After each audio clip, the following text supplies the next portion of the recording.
যেখানেই তুলসী গাছ দেখবেন সেখান থেকে পাকা পাকা ফুল থেকে ফুলগুলো নিয়েই দৌড় দিবেন। আসসালামু আলাইকুম। কেন দৌড় দিতে বলেছি জানেন?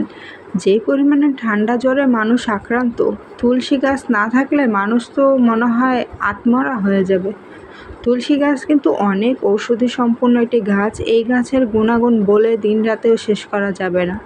তবে এখন যেই সিজন শুরু হয়ে গিয়েছে, দেখুন গতকাল রাত্রে কিন্তু এত বৃষ্টি হয়েছে। কোথায় কোথায় বৃষ্টি হয়েছে বলেন তো?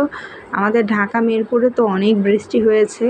তা এই যে বৃষ্টি হঠাৎ রোদ, হঠাৎ ঠান্ডা, এসব কারণে মানুষের গলা ব্যথা, ঠান্ডা, জ্বর লেগেই থাকে। তুলসী পাতা গরম পানিতে ভিজিয়ে খান বা চিবিয়ে খান বা আপনি চা বানিয়ে খান, যেভাবেই আপনি খান না কেন, তুলসী পাতার রস বা তুলসী পাতা এটা এতটা বেশি কার্যকারী, মানুষকে এতটা ভালো ঔষধি গুণ দেয় যা বলার বাইরে। এই যে ঠান্ডা হালকা ভাব পড়ার থেকেই আমাদের ঘরের আমরা সবাই তুলসী পাতার চা প্রতিদিনই খাই। দিনে অন্তত একবার হলেও আমরা তুলসী পাতার চা খেয়ে থাকি। তুলসী পাতার ফুলগুলো ছেঁচে চাতে দিই। এতে এত সুন্দর ঘ্রাণ, এত সুন্দর একটা স্বাদ আসে যেটা বলার বাইরে।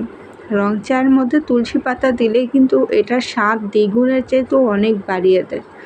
যদি আপনাদের বাড়ির আশেপাশে কারো তুলসী গাছ থাকে, তাহলে সেখান থেকে পাকা পাকা ফুলগুলো তুলে নেবেন। সে পাকা ফুলের ভিতরে দেখতে পাবেন তুলসী গাছের বীজ রয়েছে। তুলসী গাছ লাগাতে বেশি শ্রমের প্রয়োজন হয় না।